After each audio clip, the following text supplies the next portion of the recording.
সকালবেলা ঝুট ঝামেলা মুক্ত একটা নাস্তা আইটেম সবাই কিন্তু আমরা তৈরি করতে পছন্দ করি। ঘুম থেকে উঠেই খুব ঝামেলার কোনো কিছু আর ভালো লাগে না করতে। তো আজকে ঠিক সেরকম ভাবেই একটা ভিডিও আপনাদের সামনে নিয়ে এসেছি, যেটা আমি একেবারেই প্রিপারেশন ছাড়া হুটহাট ভাবে তৈরি করেছি এবং সেটাই আপনাদের সঙ্গে শেয়ার করছি। একেবারেই ঝুট ঝামেলা মুক্ত একটা প্রিপারেশন আপনারা আপনাদের মতো করে তৈরি করে নিতে পারবেন। আসসালামু আলাইকুম সুপ্রিয় দর্শক, আশা করি সবাই যে যেখান থেকে দেখছেন সুস্থ আছেন, ভালো আছেন। তো নতুন এই ভিডিওটি আশা করি সবার খুব ভালো লাগবে এবং ঝটপট একটা ভিডিও কিন্তু আজকে ব্রেকফাস্টের জন্য নিয়ে এসেছি। তো আমি এই যে আলুর একটু চপ তৈরি করেছি, এটা কিন্তু আমার আগে থেকে তৈরি করা ছিল। আর এই আলুর যে চপটা তৈরি কিভাবে করেছি সেটার প্রিপারেশনটা দেখতে গেলে আপনাদেরকে আগের ভিডিওটা দেখতে হবে। এই ভিডিওটা আগে আমি সুজির একটা স্ন্যাক্স আইটেম তৈরি করেছিলাম, সেই ভিডিওটা আপনাদেরকে দেখতে হবে। তাহলে দেখতে পাবেন যে আমি এই আলুর যে চপটা তৈরি করেছি এটা কিভাবে করেছি। তো সেইটা করার পরে আমার এক্সট্রা কিছু ছিল, আমি এটা ফ্রিজে রেখেছিলাম। আমি সেটাই কিন্তু খুবই মানে নর্মাল ভাবে, যেহেতু আমার এটা তৈরি করা ছিল, আমি শুধু একটু কর্নফ্লাওয়ারে ডাস্ট করে এটা ভেজে নিয়েছি।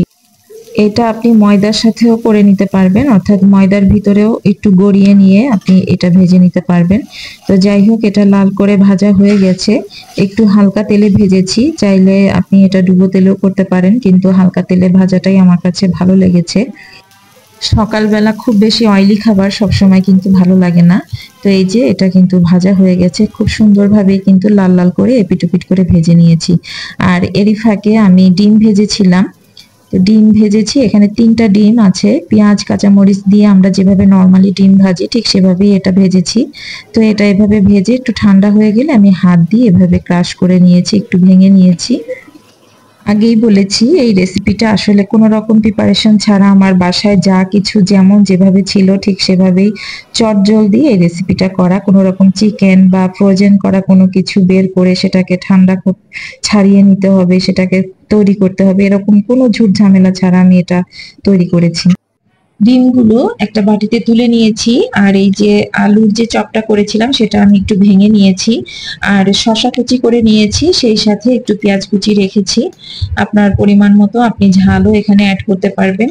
এরপরে দিয়ে দিলাম মেয়োনিজ। মেয়োনিজটা আমার বাসায় তৈরি করা, আমি বরাবরই বাসায় তৈরি করে নিজেই মেয়োনিজটা তৈরি করি সবসময়। তো বাজার থেকে খুবই কম কিনি, আমার কাছে এটা অনেক হেলদি মনে হয়। আর আমি সিদ্ধ ডিম দিয়ে মেয়োনিজটা করেছি এবং আমার কাছে মনে হয় সিদ্ধ ডিম দিয়ে মেয়োনিজটা করলে আপনার তেলের পরিমাণটাও খুবই কম লাগে এবং এটা অনেক হেলদি হয়। তো ডিমের সাথে খুব ভালোভাবে মেয়োনিজটা আমি মাখিয়ে নিচ্ছি।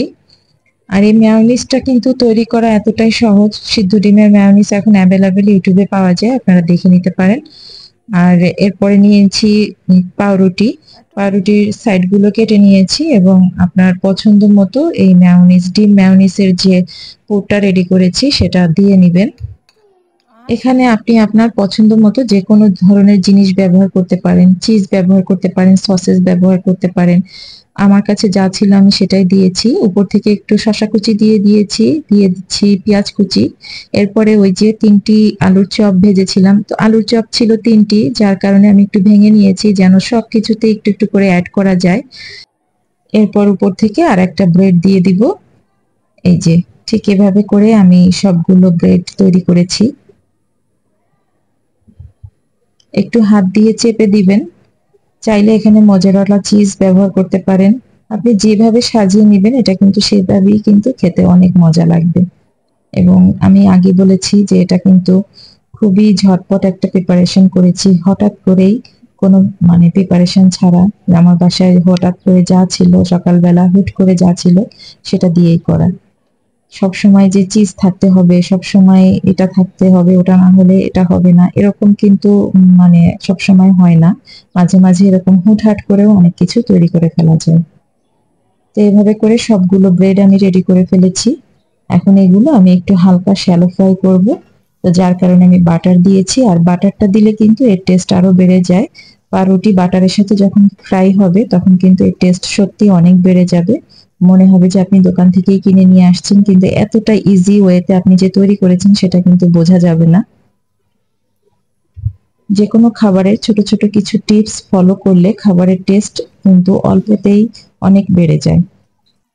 বাটারটা মেল্ট হয়ে গেলে আমি এখানে পাউরুটি দিয়ে দিয়েছি।